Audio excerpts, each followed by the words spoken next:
The Ebola outbreak has done a lot to focus attention on problems at local hospitals, the CDC, the entire public health system. Keeping them honest, though, it's also given a bunch of people license to let their conspiracy flags fly, venting a whole lot of dubious theories, to say the least, and to be blunt about it, a whole lot of kind of toxic, crazy stuff as well. In our next hour tonight, you're going to hear from a doctor on the front lines in Liberia doing the real work the people there and people everywhere need done. First, though, the others, most of them far from the action, hitching everyone's fear of the virus to their own pet theories of why the virus is spreading.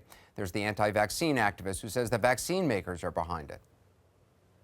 Some people in industry, government, and the World Health Organization did not want the Ebola outbreak to be confined to several nations in Africa, because that would fail to create a lucrative global market for mandated use of fast-tracked Ebola vaccines.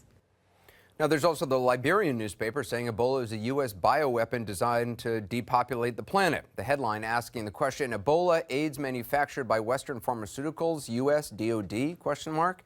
Now, full disclosure, we don't know much about the Liberian press and that particular paper's record of reporting, if you want to call it that, but we do know they don't have a monopoly on crazy conspiracy theories, thanks to some elected representatives right here in America, like Texas GOP Congressman Steve Stockman. He's wondering why Ebola made it into the country, and he's wondering whether it's because President Obama wanted it that way.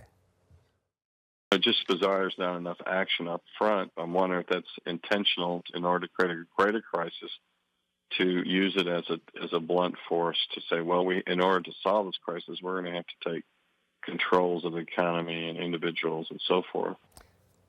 Again, that's a member of the U.S. Congress. We asked him to come on the program to expound on that theory. He didn't return our call. Others have a somewhat different twist on the Obama loves Ebola theory. Rush Limbaugh, Laura Ingraham, take it away.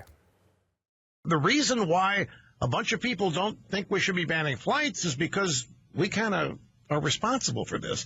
And therefore, if Ebola ends up here, well, it's only payback, folks. Slavery, it's only payback. And unfortunately, we have elected people in positions of leadership who think this way. The president is one of them. It's his father's rage against colonialism, as Dinesh D'Souza wrote about. And maybe this is a way to continue to atone for that. Now, you can decide for yourself what to make of that and all the rest. What they all have in common is not one of them has anything to do with the brave people actually fighting Ebola, nor the people living with it or dying of it.